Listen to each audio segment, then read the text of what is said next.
Welcome to Seahawks Forever, everybody. I am Dan Viens. Just a quick live stream today to update some big news on this Labor Day.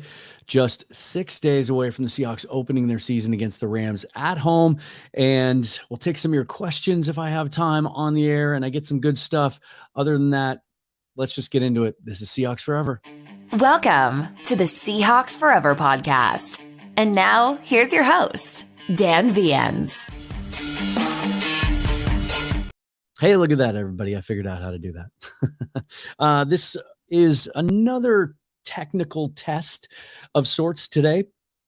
I want to see what I can do originating a stream from my streaming software and then do some stuff on the back end with YouTube. So it'll be a short one, but I thought it was worth coming on for a couple of reasons. One thing caught my eye this morning that Sheil Capata wrote in The Ringer that I think you'll enjoy. We'll go over that.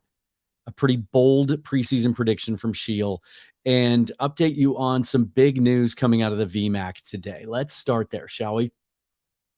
Seahawks practice today after a couple of days off, getting ready for the Rams. And there were still some question marks last week after the roster was set on some injury issues.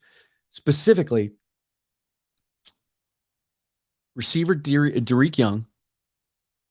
Jackson Smith and Jigba, there's still obviously some question marks there. But then on defense, last week we went into the week after the rosters were set wondering about Cameron Young and his health, Mike Morris, Darrell Taylor on the edge. Derek Hall also. Don't have an update on him yet, but we'll get into that in just a moment.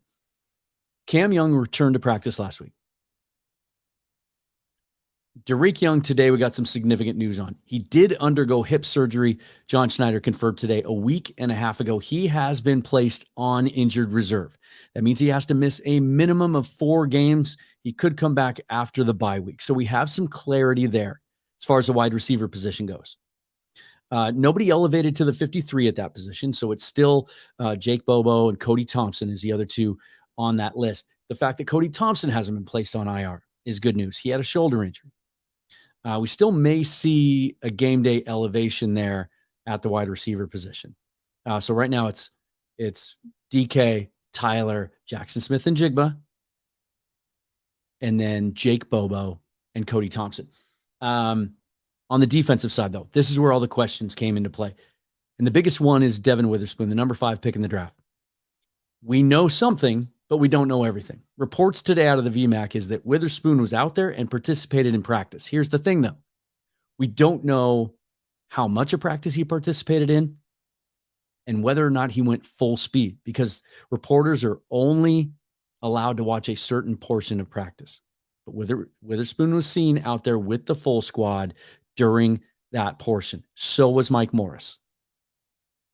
And this is a big one. Darrell Taylor was as well. But I think the Mike Morris thing is bigger, which may sound crazy. Darrell Taylor tied for the lead on the team in sacks last year, right? I just think there's more depth at that outside linebacker position right now going into the game against the Rams. And if Taylor were to have to miss a game or two, I don't know that it would be as impactful, especially given how well Boye Mafe played this preseason and what we saw out of Derek Hall, which it doesn't sound like there's anything significant with that shoulder that he injured. But the Mike Morris thing was different because Pete said he underwent a procedure to clean something up, an old issue that would indicate arthroscopic.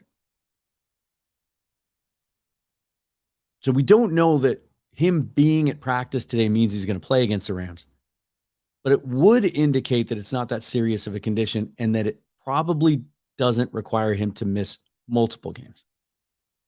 And I think that's a little bit bigger than the Darrell Taylor situation because I think the depth, we've talked about it for months and months and months, the depth up front is suspect. It's Draymond Jones. It's Mario Edwards Jr. Jaron Reed can bounce out there, but he's primarily going to play nose tackle. And you're talking Miles Adams. If Mike Morris isn't ready to go, then they probably have to add Jacob Sykes back onto the roster. And right now, he's not even on the practice squad. So let's hope that Mike Morris is close to coming back. A couple other moves of interest today as a ripple effect of that. Derek Young going on the injured list. The team elevated Ben Brown to the 53-man roster. Brown was a guy signed just last week as a free agent. Can play center can also play guard. They have him listed as a guard, but the thought is that by elevating him, it might make a statement about the health of Olu Oluwatimi's elbow, and that they just want to make sure they're protected there in the event that Oluwatimi isn't ready to go, or they just want to be careful with that injury. So big news all the way around. We don't know. We did know this, though. Last week, Pete Carroll said that if Devin Witherspoon could practice this week full speed, and he did indicate last week that he was running full speed, there were no issues with that hamstring. He framed it as a conditioning issue to be able to play football. If that's the case, Pete indicated that if he could get out to practice next week, he would still be in the competition to start at left cornerback, which right now most people seem to think is going to go to Trey Brown, that he outplayed Mike Jackson down the stretch, and especially in the last 2 preseason games. Now, my thought on this is pretty simple. Hey, if Witherspoon's 100% and they're confident that he's ready to let it rip, then let him play against the Rams. But if there's any question about it, I would rather have him 100% healthy against the Lions in week 2 and all their weapons. I know Amon-Ra St. Brown is banged up right now, but if he's ready to go, you want Witherspoon to be able to go, because that's a lot more dynamic offense, right? And that running game they're going to have with David Montgomery and Jahmyr Gibbs, and Gibbs being involved in the passing game. They got TJ Hawkins. Hawkinson was traded to the Vikings last year. They got Sam Laporta. They drafted out of Iowa this year. Another dangerous weapon, had a great preseason at tight end. There's just so many weapons, and that Lions offense looks to be a very dynamic one. If it means one more week to get Devin Witherspoon ready to play his first NFL game, I think our depth is pretty good at corner. Let's take that extra week. So it'll be interesting to see. The official injury report does not have to come out until, I believe, tomorrow for the Seahawks. So we'll get some more clarity, hopefully, on some of these injuries tomorrow. Ben Brown being elevated means that there was an opening on the practice squad. Guess who's back? Holton Ahlers, the undrafted free agent out of East Carolina, the lefty quarterback that did some really cool things, and we've talked about a lot on this show. Pretty exciting, I think, that he's back, and I really hope that they commit to trying to develop him on the practice squad as much as they can. It'd be fun to see. I think that we're going to be faced with a situation next year, and a lot could change, certainly. If Geno Smith were to get hurt and Drew Lock were to get some significant snaps this year and not play well, that could affect his situation. But I think Drew continues to trend towards a guy that next offseason, I'm not so sure the Seahawks should be able to bring him back on a 1-year deal again. He may get an offer somewhere where he gets an opportunity to start, kind of a Baker Mayfield type opportunity. We'll see how that goes. Something interesting I thought today that came up from Sheil Kapata, who you'll recall used to cover the Seahawks. He came out with an article today on The Ringer, who he writes for now, of 10 bold-ish predictions for the NFL season. And I'm going to share the screen, because one of the bold predictions that he made was that he has the Seahawks winning the NFC West.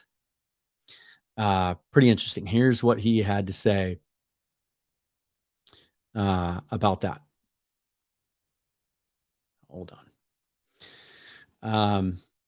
He says the defense is a question mark. Since the Legion of Boom days ended, this group has been mostly mediocre. I have concerns about the pass rush. Interesting that he would say that, because I think that's something that stood out in the preseason, was the consistency of the Seahawks pass rush, especially with mostly that second unit in there. Concerns about the pass rush and the defensive line as a whole, but the Seahawks are talented in the secondary. I don't know that this defense has a high ceiling, but I think it has a high floor. Pretty interesting. He says, okay, the real elephant in the room, are they really better than the 49ers? Maybe, he says. San Francisco's favored to win the division, and understandably so. The Niners are loaded with talent. Nick Bosa, though, still not in the fold. But their quarterback too deep is Brock Purdy and Sam Darnold. One guy with 8 career starts coming off an elbow injury, and another guy who's been one of the worst quarterbacks in the NFL over the past 5 seasons. He goes on to say, and finishes with, if Purdy stays healthy and his performance last season wasn't a mirage, the 49ers have a legitimate Super Bowl ceiling. I would agree with that. I think most people would. But I think they're a high variance team, and I think the Seahawks have enough to challenge them for and take the NFC West crown. How do you feel about that? Does it make you nervous that people are jumping on the Seahawks hype train? I mean, Michael Robinson a month or so ago predicted they'd win the NFC West, but Michael Robinson is kind of a homer, right? He used to play for the Seahawks, loves the Seahawks, works on their preseason games. Interesting that Sheil Kapata feels that way. Not the first one. I think it was Athlon in their preseason publication had the Seahawks losing in the Super Bowl to the Kansas City Chiefs. If you got any questions, send them in now. But basically, that's. I just wanted to hop on and give those kinds of updates and my thoughts. We talked about it on the roster show, the finalization show. That look, there were a lot of things that made me nervous about that defensive front and how thin it was, and how they really didn't protect themselves in the practice squad outside of Matthew Gotel. Although I'm sure they have Jacob Sykes on speed dial and could get him back in a moment's notice. They didn't make any moves to add there. I think it surprised everybody. They didn't pick someone up off the waiver wire or trade for somebody, which now we know because they didn't have to put anyone on the injured reserve list that I think they feel pretty good about that group. I think they feel good about the scheme changes. Now these players are going to fit into that. And now I think we're getting indications that they feel good about their health and that they're going to be able to play against the Rams. Got some cool things coming up this week. On Wednesday, I'm talking to both Jake Ellenbogen, covers the Rams, and Seaside Joe again. Seaside Joe and I are going to have a talk about the turnover in the Seahawks roster over the last 2 years. Now that we see the results of this rebuild and how remarkable it is, how few players remain from 2 years ago. And then Jake's going to help us get ready for the Rams game in full and give us some insight from the Rams side. Speaking of injuries, of course, Cooper Kupp, a setback with that hamstring injury, and it sounds like he will not be able to go, but we'll get Jake's thoughts on that on Wednesday. So stay tuned for that. Also, download the PSF app. Dana and I will have a live midweek show, Dana O'Gorman and I, on Wednesday at 10 a.m. Pacific time. So hop in for that and then get ready for the Rams game because we will be live streaming during that game. The PSF app, Pro Sports fans, interactive app. We can invite you in on video. You can be involved in the chat. We'll react to the game together. Sean Salisbury, the president of that company, very excited about the future of that app. It's available on Apple right now. They are testing Android. The Android app will be ready when they do an update later this week. It'll be ready in time for the Rams game. So do that. And then, of course, like this video. Please subscribe. Thank you to all the new subscribers who jumped on board last week and all of those of you new to the show and old to the show. That's going to do it. Just a quick little live stream today. Thanks for tuning in. I'm Dan Vians. This is Seahawks Forever. Follow me on Twitter at Seahawks Forever, and forever and always, go Hawks.